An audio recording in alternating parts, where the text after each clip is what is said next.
الحمد لله رب العالمين، والصلاة والسلام على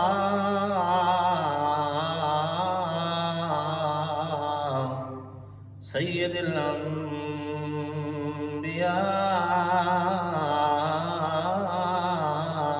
والمرسلين. أما بعد، فأعوذ بالله من الشيطان اللعين الرجيم. بسم الله الرحمن الرحيم. لن تنالوا البر حتى تنفقوا مما تحبون، وما تنفقوا من شيء فإن الله به عليم. آمنت بالله، صدق الله مولانا العظيم، وبلغنا رسوله النبي الكريم الأمين الرؤوف الرحيم. إن الله وملائكته يصلون على النبي، يا أيها الذين آمنوا صلوا عليه وسلموا تسليما. اللهم صل على سيدنا ومولانا محمد وعلى آل سيدنا ومولانا محمد وبارك وسلم وصل عليه. مولاي صل وسلم دائما أبدا على حبيبك خير الخلق كلهم، محمد سيد الكونين والثقلين والفريقين من عرب ومن عجم. فإن من جودك الدنيا وذرتها، ومن علومك علم اللوح والقلم. محمد سيد الكونين والثقلين والفريقين من عرب ومن عجم. ثم الرضا عن أبي بكر وعن عمر وعن علي وعن عثمان ذي الكرم. مولاي صل وسلم دائما أبدا على حبيبك خير الخلق كلهم. وأحسن منك لم تر قط عيني، وأجمل منك لم تلد النساء. خلقت مبرأ من كل عيب، كأنك قد خلقت كما تشاء. بندے پروردگارم امت احمد نبی دوست دارے چار یارم تاب اولاد علی، مذہب حنفی دارم ملت حضرت خلیل، خاک پائے غوث اعظم زیر سایہ ہر ولی۔ نہایت ہی واجب الاحترام ذی وقار سامعین اکرام، اللہ تبارک و تعالی کا لاکھوں کروڑوں احسان ہے، جس خالق و مالک نے ہمیں اپنی پاک بارگاہ میں آنے کی توفیق عطا فرمائی۔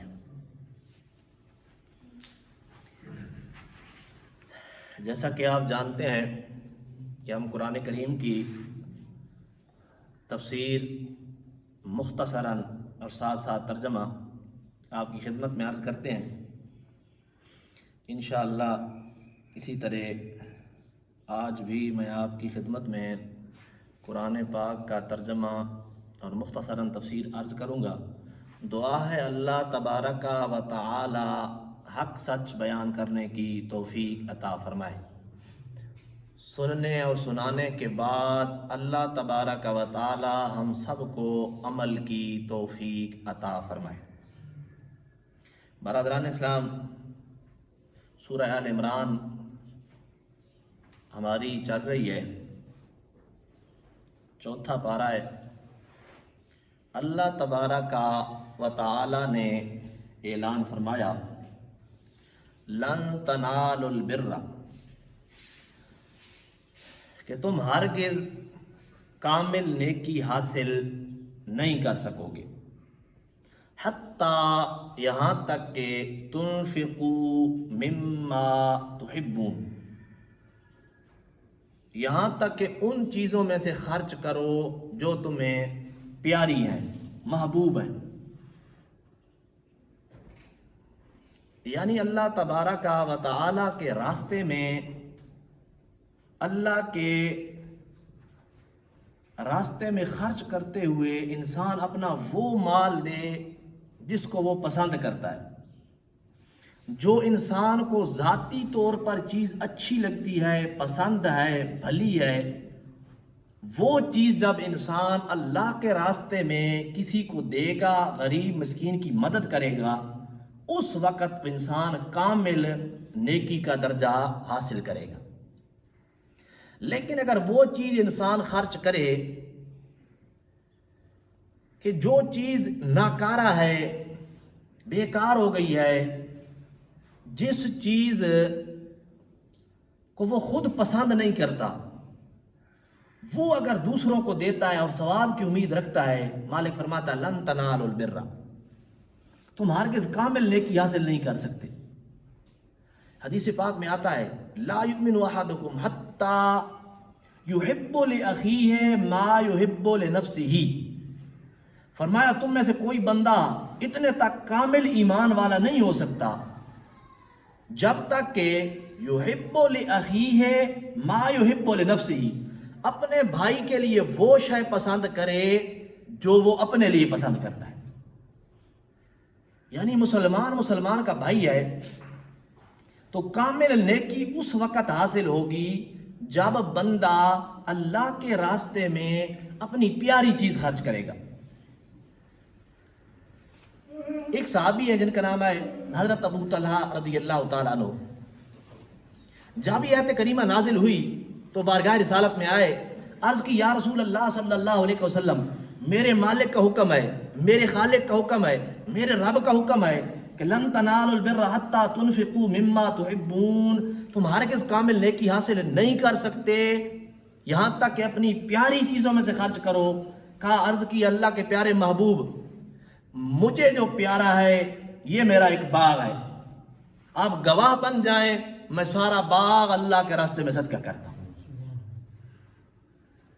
سرکار دو جہاں صلی اللہ علیہ وسلم نے ارشاد فرمایا، اے میرے غلام، مسکرائے، خوش ہوئے، سرکار اس کی یہ بات سن کے خوش ہوئے، مسکرا دیے، فرمایا یہ باغ اپنے رشتہ داروں میں تقسیم کر دیں۔ پھر اس صحابی نے وہ باغ اپنے رشتہ داروں میں تقسیم کیا۔ تو پتہ چلا رشتہ داروں کا بھی سرکار دو جہاں صلی اللہ علیہ وسلم نے بڑا حق بیان فرمایا، بڑا خیال رکھا ہے۔ ایک حدیث پاک میں آتا ہے کہ جو بندہ صدقہ خیرات کسی کو دے، اس کا حدیث پاک کا مفہوم ہے کسی کو دے گا تو اس کو ایک ثواب ملے گا، صرف صدقے کا ثواب ہے۔ لیکن اگر اپنے رشتہ داروں میں دیکھتا ہے، کوئی غریب ہے، اس کا پڑوسی ہے، رشتہ دار ہے، وہ غریب ہے، اپنے رشتہ دار کو دے دیتا ہے، فرمایا اللہ اس کو 2 ثواب عطا فرمائے۔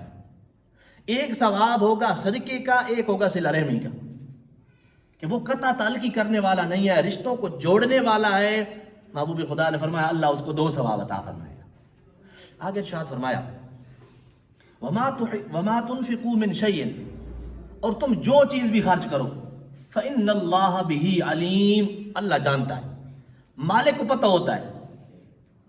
آج کل جو ہماری حالت بن گئی ہے، ہماری کوشش ہوتی ہے کسی کو دیں تو 4-5 بندے دیکھ رہے ہوں، کوئی ہماری تصویر بنا لے کہ میں فلاں کی خدمت کر رہا ہوں، تو مالک فرماتا ہے ضرورت نہیں ہے ان چیزوں کی۔ اللہ اکبر۔ وَمَا تُنْفِقُوا مِنْ شَيْءٍ، تم جو بھی خرچ کرو گے، 10 روپے بھی کسی کو دو گے، فَإِنَّ اللَّهَ بِهِ عَلِيمٌ، تیرا رب جاننے والا ہے، اسے پتہ ہوتا ہے۔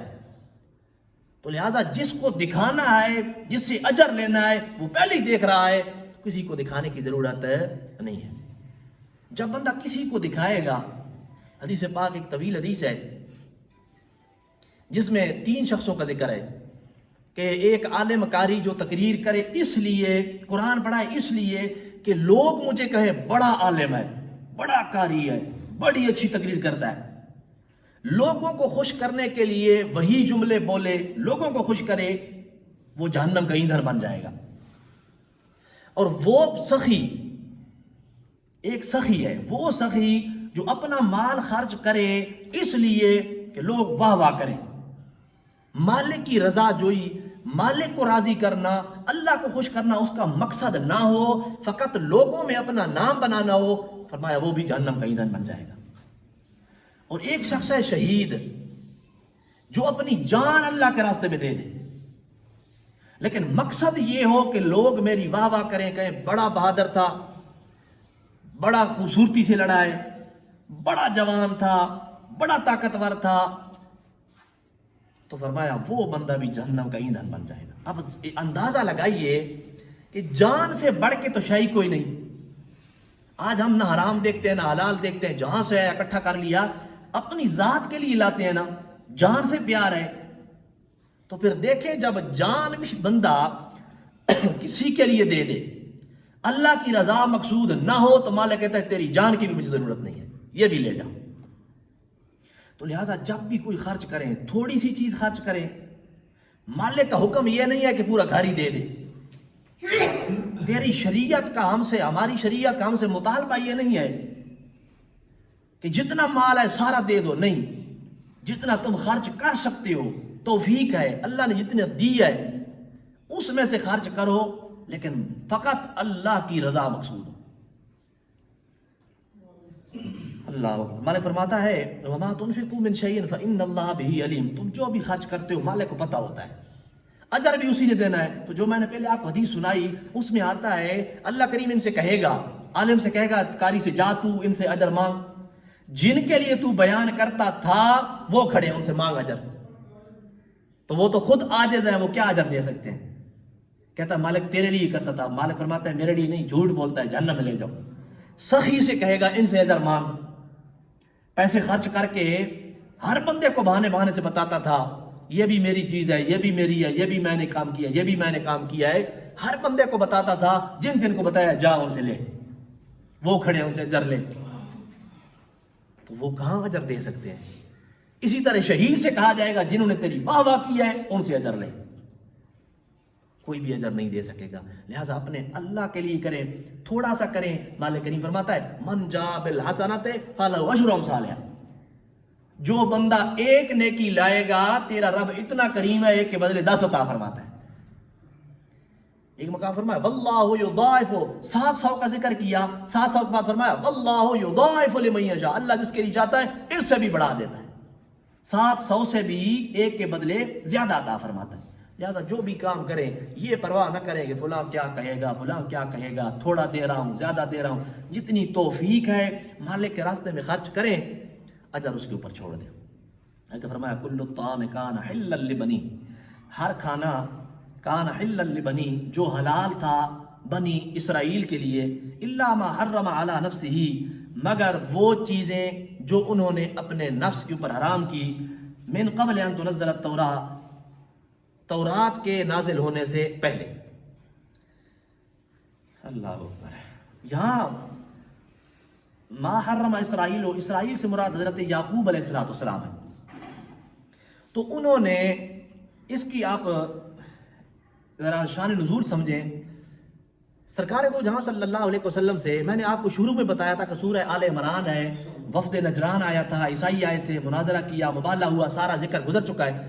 وہ کہتے تھے کہ آپ جو کہتے ہیں کہ ہم ملت ابراہیم پہ آئیں، حضرت ابراہیم خلیل اللہ علیہ السلام کے دین کے اوپر آئیں، تو حضرت ابراہیم خلیل اللہ علیہ السلام تو اونٹ کا گوشت بھی نہیں کھاتے تھے، اونٹنیوں کا دودھ بھی نہیں پیتے تھے، ان کی شریعت میں تو حرام تھا۔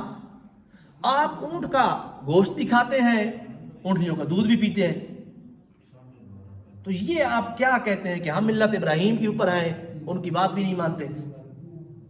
یہ کیا ہوا؟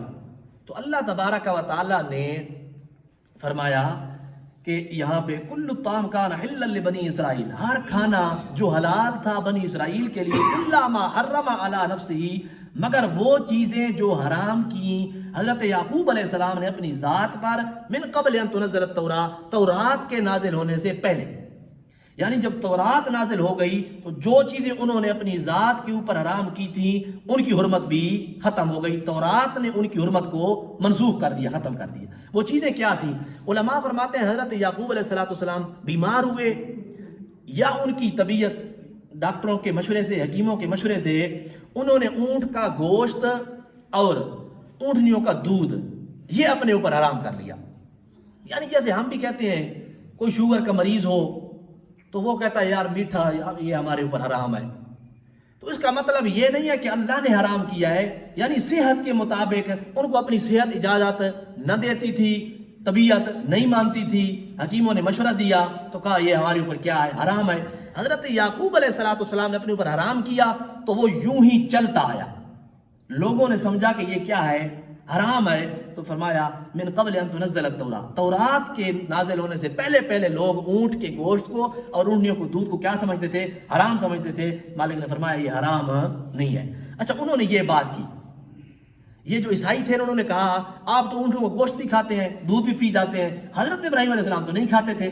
حالانکہ اندر والی بات میں نے آپ کو بتا دی کہ حضرت یعقوب علیہ السلام کا مسئلہ ہے، حضرت ابراہیم علیہ السلام کے دین میں یہ جائز تھا۔ تو فرمایا قل فاتوا بالتوراۃ، اے محبوب آپ ان سے کہہ دیں فاتوا بالتوراۃ، لے آؤ تورات، تورات کتاب لے کے آؤ، چونکہ یہودی تھے، فرمایا تورات لے آؤ، فتلوہا، بس اس کو تلاوت کرو، پڑھو، ان کنتم صادقین، اگر سچے ہو۔ کہاں لکھا ہے کہ حضرت ابراہیم علیہ السلام کے اوپر اونٹ کا گوشت اور یہ دودھ حرام تھا؟ کہاں لکھا ہوا ہے؟ اگر سچے ہو تو لے آؤ، پڑھو۔ پھر وہ نہ لا سکے، وہ جانتے تھے کہ تورات میں نہیں ہے، اور اللہ تبارک و تعالیٰ نے اپنے محبوب سے کہا اگر یہ کہتے ہیں تورات میں ہے تو ان کو کہو تورات لے۔ آگے شخص فرمایا فمن افترا، وہ شخص جو اللہ کے اوپر بہتان باندھے، علی اللہ الکذب، وہ بندہ جو اللہ تبارک و تعالیٰ کے اوپر جھوٹا بہتان باندھتا ہے، جھوٹی بات اللہ کی طرف منسوب کرتا ہے، من بعد ذالک، اس کے بعد یعنی حق آ جانے کے بعد جو بندہ اللہ کی طرف جھوٹی بات منسوب کرتا ہے، فاولئک هم الظالمون، تو یہی ظالم لوگ ہیں۔ یعنی انہوں نے اپنے رب کی طرف منسوب کر دیا کہ اللہ کریم نے اس چیز کو حرام کیا ہے، تو مالک نے ان کا رد فرمایا۔ آگے فرمایا قل صدق اللہ، محبوب آپ کہہ دیجئے اللہ سچ فرماتا ہے، جو اللہ فرما رہا ہے وہ بات سچی ہے۔ فاتبعوا ملت ابراہیم حنیفا، پیروی کرو حضرت ابراہیم علیہ السلام کی ملت کی، حنیفا جو ہر باطل سے کٹ کر اللہ کے ہو جانے والے تھے، ہر باطل سے الگ تھلگ رہنے والے تھے، ان کی ملت کی پیروی کرو۔ وما کان من المشرکین، وہ شرک کرنے والے نہیں تھے، مشرکین میں سے نہیں تھے۔ پیچھے بھی میں نے آپ کو بتایا ہے، یہودی دعویٰ کرتے تھے کہ ہم ابراہیمی ہیں، ہم حضرت ابراہیم علیہ السلام کی ملت کے اوپر ہیں، عیسائی دعویٰ کرتے تھے کہ ہم ابراہیم علیہ السلام کی ملت کے اوپر ہیں. اللہ کریم نے فرمایا ما کان ابراہیم یہودیوں ولا نصرانیوں ولکن کان حنیفا مسلما. حضرت ابراہیم نہ یہودی تھے نہ نصرانی تھے، بلکہ وہ کیا تھے؟ ایک مسلمان تھے. تو یہاں بھی اللہ تبارک و تعالیٰ نے ان لوگوں کا رد فرمایا. آگے فرمایا ان اول بیت وضع للناس، بے شک پہلا گھر وضع للناس جس کو بنایا گیا لوگوں کی عبادت کے لیے، ببکہ تھا وہ مکہ میں ہے، مبارکن للذی ببکہ تھا وہ جو مکہ کے اندر ہے. اچھا، بکہ اور مکہ یہ دونوں قراتیں ہیں، یعنی مکہ کو بکہ بھی بولتے ہیں مکہ بھی بولتے ہیں. قرآن کریم نے یہاں بکہ بولا ہے، للذی ببکہ تھا وہ جو مکہ کے اندر ہے. اللہ اکبر. آگے فرمایا مبارکن، تو یہاں سے یہ پتہ چلا کہ اللہ تبارک و تعالیٰ نے اپنی عبادت کے لیے جو پہلا گھر بنوایا، جو پہلا گھر بنایا وہ کیا تھا؟ مکہ. مکہ کے اندر مسجد حرام جسے کہتے ہیں وہ اللہ کا پہلا گھر ہے جو عبادت کے لیے بنایا گیا. پھر اس کی بناوٹ کے اندر بڑی لمبی تفصیل ہے. حضرت آدم علیہ السلام نے تعمیر کیا، پھر اس کے بعد حضرت ابراہیم علیہ السلام نے اس طرح، ان کے بچوں نے، پھر اس طرح آگے چلتا رہا. مبارکن فرمایا وہ جو گھر ہے نا ہے بڑی برکت والا، بڑی شان والا ہے، بڑی عظمت والا ہے. اس کی شان کیا ہے؟ عظمت کیا ہے؟ مقام کیا ہے؟ فرمایا جو بندہ وہاں جاتا ہے ایک نماز پڑھے مالک اس کو 1,00,000 نماز کا ثواب عطا کرتا ہے. جو بندہ ایک قرآن کریم ختم کرے اللہ کریم اس کو 1,00,000 قرآن کریم ختم کرنے کا ثواب عطا فرماتا ہے. تو یہ اس کے اندر برکت ہے. آگے فرمایا وَهُدًى لِّلْعَالَمِينَ، اور عالمین کی اس گھر کے اندر کیا ہے؟ ہدایت ہے. آگے ارشاد فرمایا فیہ آیات بینات، اس گھر میں واضح روشن نشانیاں ہیں، اللہ تبارک و تعالیٰ کی نشانیاں ہیں. فرمایا مقام ابراہیم، ان میں سے ایک مقام ابراہیم ہے. مقام ابراہیم کیا ہے؟ اب اللہ کریم کی عادت کریمہ، اپنے پیاروں سے محبت دیکھیں. علماء فرماتے ہیں مقام ابراہیم وہ پتھر ہے جس کے اوپر کھڑے ہو کر حضرت ابراہیم علیہ السلام وہ دیواریں چنا کرتے تھے، دیواریں بنایا کرتے تھے. وہ پتھر ہے جس کے اوپر حضرت ابراہیم کے قدم لگے. تو جہاں نبی کے قدم لگتے ہیں مالک کو وہ جگہ بڑی پسند ہوتی ہے. تو جب قدموں والی جگہ پسند ہے تو جہاں نبی آرام فرما ہو وہ کتنی پسند ہوگی. جہاں نبی کی قبر ہو، پورا جسم ہو، وہ جگہ کتنی پسند ہوگی. مالک فرماتا ہے مقام ابراہیم، اس کے اندر اس جگہ پہ کیا ہے؟ واضح نشانیاں ہیں. ایک مقام ابراہیم ہے. اور پیچھے میں نے آپ کو بتایا تھا کہ حکم آیا اس کو مصلی بناؤ، وہاں نماز پڑھا کرو. تو کیا ہے؟ وہاں برکت حاصل ہوتی ہے. جہاں نبی کے قدم لگتے ہیں اللہ کریم اس جگہ کو برکت والا بنا دیتے ہیں. مقام ابراہیم ومن دخلہ کان آمنا. اسی طرح اللہ کریم نے فرمایا، پیچھے میں آپ کو سنا کے آیا ہوں دوسرے پارے میں، فرمایا ان الصفا والمروہ من شعائر اللہ. صفا اور مروہ یہ کیا ہے؟ یہ بھی اللہ کی نشانیاں ہیں. اب صفا مروہ کیا ہے؟ یہ تو پہاڑیاں ہیں. اب سوچنے والی بات ہے کہ پہاڑیاں بھی اللہ کی نشانیاں بن گئیں. وجہ کیا بنی؟ ایک اللہ کی نیک بندی نے یہاں چکر لگائے تو مالک کو اتنے پسند آئے کہ جو بھی حج کرنے جائے حکم ہے تو بھی چکر لگا. جب تک چکر نہیں لگائے گا تیرا حج بھی پورا نہیں ہوگا، ناقص رہ جائے گا. تو وہ بھی اللہ کریم کی ایک بندی نے چکر لگائے تو مالک کو پسند آیا وہ چکر لگانا. فرمایا ان الصفا والمروہ من شعائر اللہ، یہ بھی اللہ کی نشانی ہے. آگے فرمایا ومن دخلہ کان آمنا، جو بندہ مکہ میں داخل ہو گیا امن والا ہو گیا. حتیٰ کہ علماء نے لکھا ہے اگر جانور بھی کوئی شکار کرتے ہوئے کسی شکار کے پیچھے دوڑتا ہے، بھاگتا ہے، اور وہ اس کا شکار حرم کی حدود میں داخل ہو جاتا ہے تو جانور کو بھی اتنا علم ہے وہ بھی بریک لگا لیتا ہے کہ اب یہ جو جگہ ہے یہاں سے آگے شکار کرنا جائز نہیں ہے. فرمایا ومن دخلہ کان آمنا، جو اس میں داخل ہو جاتا ہے امن والا ہو جاتا ہے. وَلِلَّهِ عَلَى النَّاسِ، فرمایا لوگوں کے اوپر فرض ہے حج البیت، اللہ کے گھر کا حج کرنا. من استطاع، اس بندے کے اوپر، من استطاع الیہ سبیلا، جو بندہ طاقت رکھتا ہو، جو بندہ قوت رکھتا ہو، جس کے پاس طاقت ہو، اس بندے کے اوپر حج کیا ہے؟ فرض ہے. حج کے بارے میں نے آپ کو بتایا تھا، پیچھے آیات گزری ہیں، حج کی اقسام بتائی تھی۔ حج کی 3 قسمیں ہیں، ایک ہوتا ہے حج قران، ایک ہے حج تمتع، ایک ہے حج افراد۔ حج قران کیا ہے؟ یہی سب سے افضل حج ہے۔ حج قران یہ ہے کہ بندہ یہاں سے روانہ ہو، عمرہ بھی کرے حج بھی کرے، دونوں اکٹھے، لیکن احرام ایک ہو۔ حج قران میں احرام ایک ہوتا ہے، اس میں چونکہ پابندیاں زیادہ ہیں اس وجہ سے افضل بھی ہے۔ یعنی بندے جاتے ہیں یہاں سے عمرہ کیا، عمرے کے بعد احرام کھولتے نہیں ہیں، تو جتنی احرام کی پابندیاں ہیں وہ ان کے اوپر لاگو ہوتی ہیں، اسی احرام میں رہتے ہیں۔ اس کے بعد پھر وہ کیا کرتے ہیں، حج کر کے قربانی کر کے اس کے بعد حلق کرا دیتے ہیں اور احرام کھول دیتے ہیں۔ تو یہ تھوڑا مشکل بھی ہے۔ ہمارے جو پاکستانی جاتے ہیں وہ حج تمتع کرتے ہیں، اکثر حج تمتع کرتے ہیں۔ دوسرا حج تمتع، حج تمتع کیا ہے؟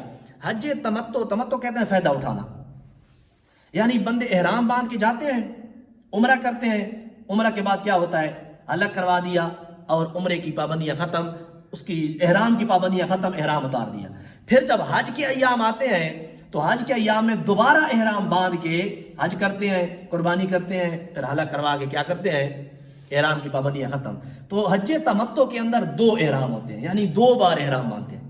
عمرہ کر کے احرام کھول دیا، آزاد ہو گئے، جو پابندیاں تھیں احرام کی وہ ختم ہو گئیں۔ تو یہاں چونکہ فائدہ تھوڑا سا اٹھا لیا، اس وجہ سے کہا گیا حج تمتع۔ ہمارے پاکستانی حج تمتع ہی کرتے ہیں، اکثر جاتے ہیں عمرہ کرتے ہیں، احرام کھول دیتے ہیں، پھر اس کے بعد دوبارہ حج کے لیے احرام باندھتے ہیں۔ آگے حج افراد، حج افراد جو قریب کے لوگ ہیں نا وہ کرتے ہیں، یعنی اس میں عمرہ نہیں ہوتا، صرف حج کے دنوں میں حج کا احرام باندھتے ہیں، حج کا احرام باندھ کے حج کیا، حج کرنے کے بعد کیا وہ قربانی کی، حلق کروا دیا یا قصر کروا دیا اور چلے گئے، اسے کہتے ہیں حج افراد۔ یہ حج کی 3 قسمیں۔ حج کا لغوی معنی ہوتا ہے زیارت کرنا، ارادہ کرنا، اور پھر کافی اس کے اندر چیزیں ہیں جو انشاءاللہ کسی موقع کے اوپر میں بیان کروں گا۔ اللہ اکبر۔ اور حج سال میں 1 بار فرض ہے، جس نے ایک حج کر لیا اس کا فرض ادا ہو گیا، اب جب وہ حج کرے گا تو وہ اس کا نفل شمار ہوگا۔ ایک حج زندگی کے اندر فرض ہے۔ سرکار دو جہاں صلی اللہ علیہ وسلم جلوہ گر تھے، حج کا ذکر فرمایا تو ایک صحابی نے عرض کی، یا رسول اللہ صلی اللہ علیہ وسلم کیا ہر سال حج فرض ہے؟ سرکار دو جہاں صلی اللہ علیہ وسلم نے خاموشی اختیار کی۔ پھر اس صحابی نے عرض کی، یا رسول اللہ صلی اللہ علیہ وسلم ہر سال حج فرض ہے؟ پھر عرض کی تو سرکار نے ارشاد فرمایا، لو کنت نعم لواجبت، اگر میں ہاں کہہ دیتا تو ہر سال حج فرض ہو جاتا۔ یعنی اللہ کے محبوب کی شان دیکھیں، عظمت اور مقام دیکھیں۔ فرمایا مجھ سے بار بار سوال نہ کیا کرو، جو کہہ دوں اسی کے اوپر چپ ہو جایا کرو۔ اگر میں لو کنت نعم، اگر میں کہہ دیتا ہاں، پھر فرض ہو جاتا ہر سال۔ تو زندگی میں 1 بار حج کرنا فرض ہے۔ صاحب استطاعت وہ بندہ ہے جس کے پاس اتنا مال ہو کہ وہ گھر والوں کے پاس چھوڑ کے جائے، اندازہ ہو میں نے اتنے دن ادھر رہنا ہے تو میرے گھر والے کسی کے سامنے ہاتھ نہیں پھیلائیں گے، اتنا گھر والوں کے لیے چھوڑ کے جائے، اپنے ساتھ بھی اتنا مال ہو کہ میں نے وہاں رہنا ہے، خرچ کرنا ہے، اپنے اخراجات بھی ساتھ لے کے جائے، اتنے دن رہوں گا تو کسی سے ہاتھ نہیں پھیلانا پڑے گا، وہ بندہ کیا ہے؟ صاحب استطاعت ہے، اس کے اوپر کیا ہوتا ہے؟ حج فرض ہو جاتا ہے۔ آگے فرمایا وَمَنْ كَفَرَ فَإِنَّ اللَّهَ غَنِيٌّ عَنِ الْعَالَمِينَ، وہ بندہ جو انکار کرے، جو حج نہ کرے، پیسے جمع کر کے رکھے، نہ جائے حج پہ، ضرورت نہیں ہے، یا فلاں میں نے کام کرنا ہے یا فلاں کام کرنا ہے، تو فرمایا وَمَنْ كَفَرَ، جو بندہ انکار کر دے، فَإِنَّ اللَّهَ غَنِيٌّ، تو پس اللہ کریم بے پرواہ ہے، غنی ہے، عَنِ الْعَالَمِينَ، سارے عالم سے، تمام عالمین سے، مالک کو ضرورت نہیں ہے، کوئی حج کرے تو تب بھی اس کو فائدہ نہیں ہے، نہ کرے تب بھی فائدہ نہیں ہے۔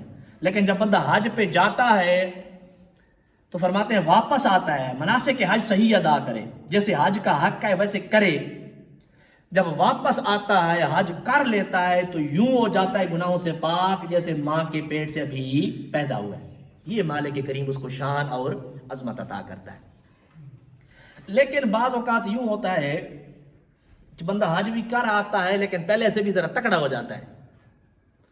وہ علماء کہتے ہیں کہ ایک بندہ گزر رہا تھا تو اس نے کہیں بیویاں عورتیں کپڑے دھو رہی تھیں تو راستے کے اوپر لوٹا پڑا تھا، اس نے اٹھا لیا ان کا، چلتا بنا، جا رہا تھا تو ایک عورت نے سے کہا کہ حاجی صاحب میرا لوٹا واپس کر دو.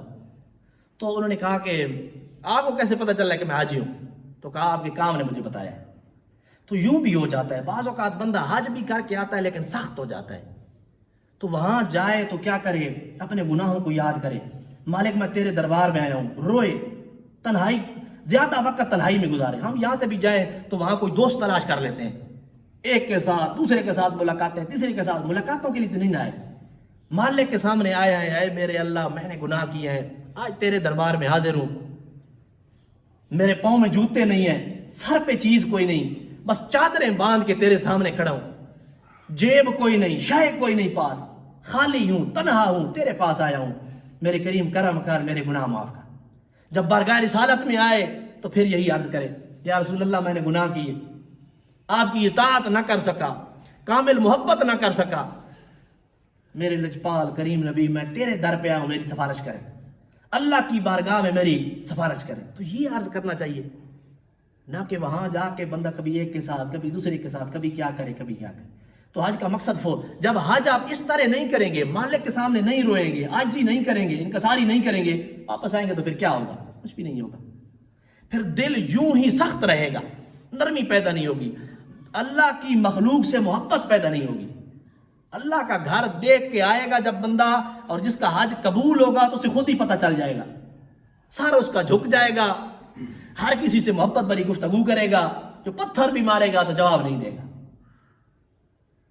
اللہ اکبر. فرمایا ومن کفر فإن اللہ غنی عن العالمین، جو نہ کرے حج تو اللہ کریم کو اس بات کی کوئی پرواہ نہیں ہے. فرمایا قل یا اہل الکتاب، اے اہل کتاب، لما تکفرون بآیات اللہ، اے اہل کتاب، یہ یہودی نصارہ مراد ہے، لما تکفرون بآیات اللہ، اللہ کی آیات کا کیوں انکار کرتے ہو؟ اللہ اوپر مجھے ایک بات یاد آ گئی، میں آپ کو بتاؤں. اچھا جو بندے جس کے اوپر حج فرض نہیں ہے، استطاعت نہیں ہے، وہ مانگ کے حج کے اوپر نہ جائے. یہ نہ ہو کبھی ایک سے مانگے، کبھی چودھری صاحب تو مجھے دے دے، فلاں تو مجھے دے دے، میں نے حج کرنا ہے. وہ ہمارے ایک دوست ہیں، وہ سناتے ہیں کہ ایک بندہ ہارون رشید تھا یا کسی بادشاہ کے پاس گیا، اس سے کہا کہ میں نے حج کرنا ہے، میری امداد کر. تو ہارون رشید بھی پڑھا لکھا تھا، اس نے کہا خدا کے بندے تو غریب بندہ ہے، تیرے اوپر تو حج فرض ہی نہیں ہے. تو وہ بھی بندہ چلاک تھا، اس نے کہا میں نے کوئی تو اس سے مسئلہ پوچھا ہے، امداد مانگی ہے، امداد کرنی ہے تو کر، مسئلہ نہ بتا. تو یوں ہوتا ہے کہ بندے مانگ کے حج پہ جانا فرض نہیں ہے، ضروری نہیں ہے. تو لہٰذا جس کے اوپر فرض ہے وہ حج کرے، جس کے اوپر فرض نہیں ہے وہ حج نہ کرے. آگے فرمایا لما تکفرون بآیات اللہ، اے اہل کتاب اللہ کی آیات کا کیوں انکار کرتے ہو؟ واللہ شہید، حالانکہ تم خود گواہ ہو، اللہ واللہ شہید، اللہ کریم اس بات کے اوپر گواہ ہے، علی ما تعملون، جو کچھ تم کرتے ہو. مالک پتہ ہے، تیرا رب جانتا ہے، جو کچھ بھی کرتے ہو اللہ کریم کو سارا پتہ ہے. اگر فرمایا قل یا اہل الکتاب لما تصدون عن سبیل اللہ، اللہ کے راستے سے لوگوں کو کیوں روکتے ہو؟ اے محبوب ان سے کہو لما تصدون، اللہ کے راستے کی طرف جو آتا ہے، جو مومن ہے، نیک ہے، صالح ہے، نمازیں پڑھتا ہے، روزے رکھتا ہے، حج کرتا ہے، اس کو کیوں روکتے ہو؟ من آمن تبغونا، وہ بندہ جو ایمان لے آیا، تبغون عوجا، تم چاہتے ہو کہ یہ بھی ٹیڑھا ہو جائے.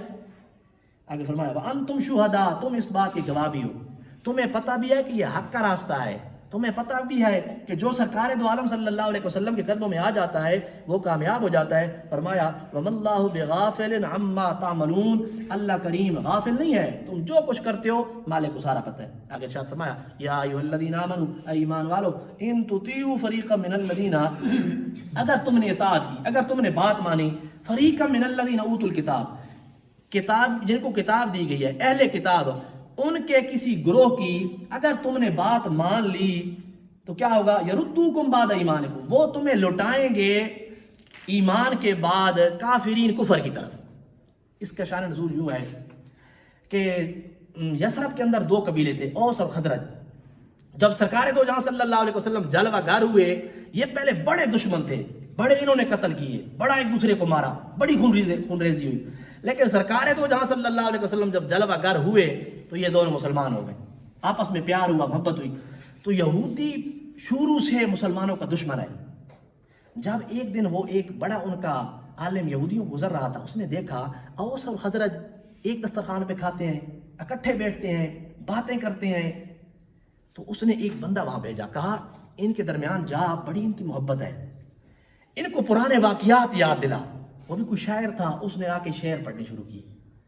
اوس اور خزرج کو آپس میں بھڑکایا کہ فلاں نے تمہارا فلاں بندہ مارا، فلاں نے فلاں مارا، فلاں جنگ میں فلاں کو فتح حاصل ہوئی، فلاں میں فلاں کو حاصل ہوئی، فلاں بھی مر گیا، فلاں بھی مر گیا۔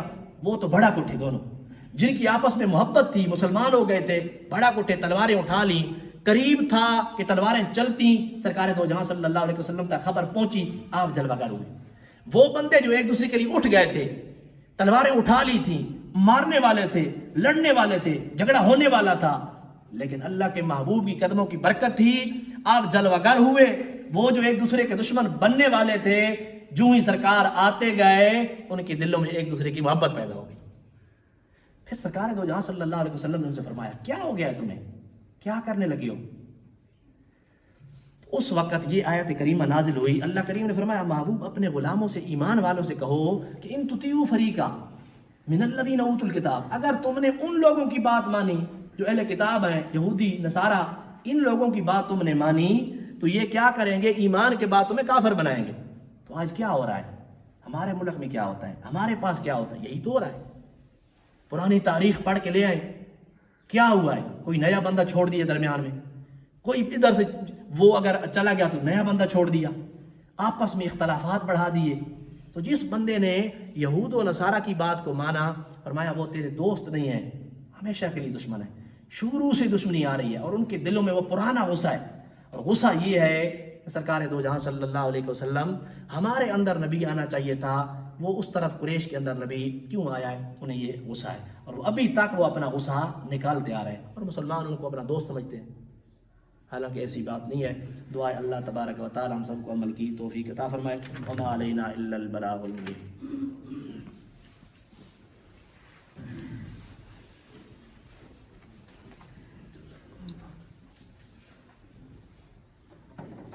اللہ اکبر۔